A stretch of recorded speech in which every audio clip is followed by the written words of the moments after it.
This is the History of New Zealand podcast on the Eat to My Own Beat podcast network. Welcome back to the History of New Zealand podcast. This is episode number 43.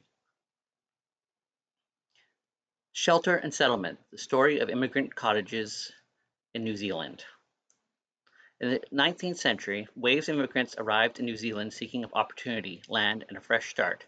These settlers, primarily from Britain and Europe, needed immediate shelter upon arrival. The solution came up in the form of modest, functional dwellings known as immigrant cottages. These structures were more than just homes. They were symbols of resilience, adaptation, and the birth of new communities. The earliest European settler often lived in a Maori-style ware or rudimentary shelters made from reeds, flax, and clay. As immigration increased, especially during the 1840s and 1850s, more permanent cottages were constructed. Many were prefabricated wooden houses shipped from Australia, designed for quick assembly and basic comfort. These cottages typically featured 1 or 2 rooms, timber framing with corrugated iron or shingle roofs, simple interiors with central hearth, small gardens of plots for vegetables and livestock.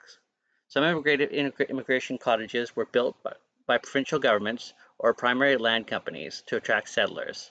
These homes were often part of a broader scheme to populate rural areas and stimulate economic growth. For example, in Canterbury and Otago, cottages were erected near ports and railways to house newly arrivals temporarily while they sought employment or land. By the late 19th century, the government and large employers like the Railways Department began construction and standardized housing for workers, including immigrants. These homes were prefabricated in places like Frankton, Hamilton, and shipped to remote locations for the assembly. Most had 3 bedrooms and a large kitchen designed as a social hub for the home. While many immigrant cottages were eventually replaced by larger villas or bungalows, some have survived and are now heritage listed. They offer a glimpse into the lives of early settlers, their hardships, hopes, and ingenuity.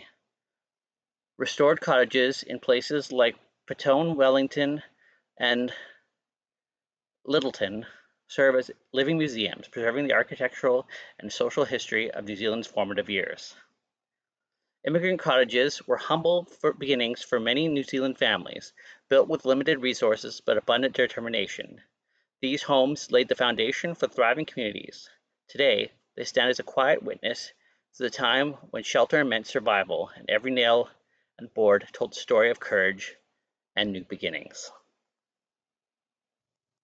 Thank you for listening to the History of New Zealand podcast.